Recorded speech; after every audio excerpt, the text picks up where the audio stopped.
Let your light shine. Not long ago, I was with a group talking about letting your light shine. We were all in agreement that this is what we should always do. As you would expect, I was one of the biggest supporters of this notion. What I did not realize at the time was the way I was going to break this rule. Not mentioning any names, I had a question about a bill I had received.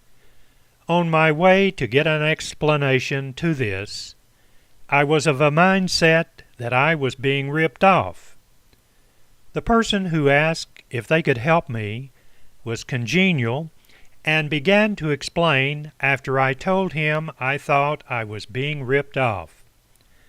Then another person, who should have let the one explaining explain, wanted to get in on the conversation.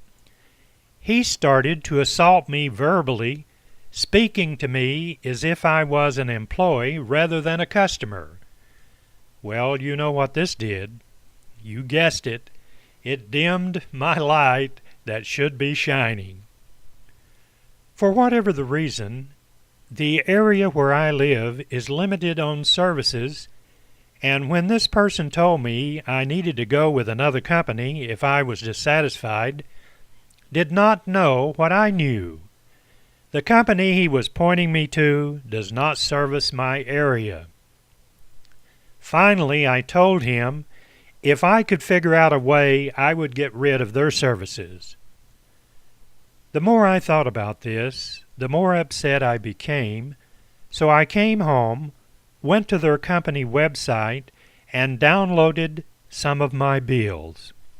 Then I returned to the office, and the person who was trying to help me was finally permitted, without interruptions, from the other person to explain my bill.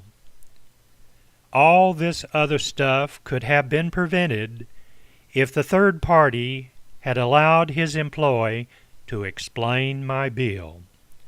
I asked if his boss thought he was incapable of handling my request. The bottom line is my light was not shining so bright when the third person was interjecting themselves. I have decided I will never return to that office again for any reason. I will pay that bill on the internet, and if I have any questions, I will send an email or refer to my word-for-word notes.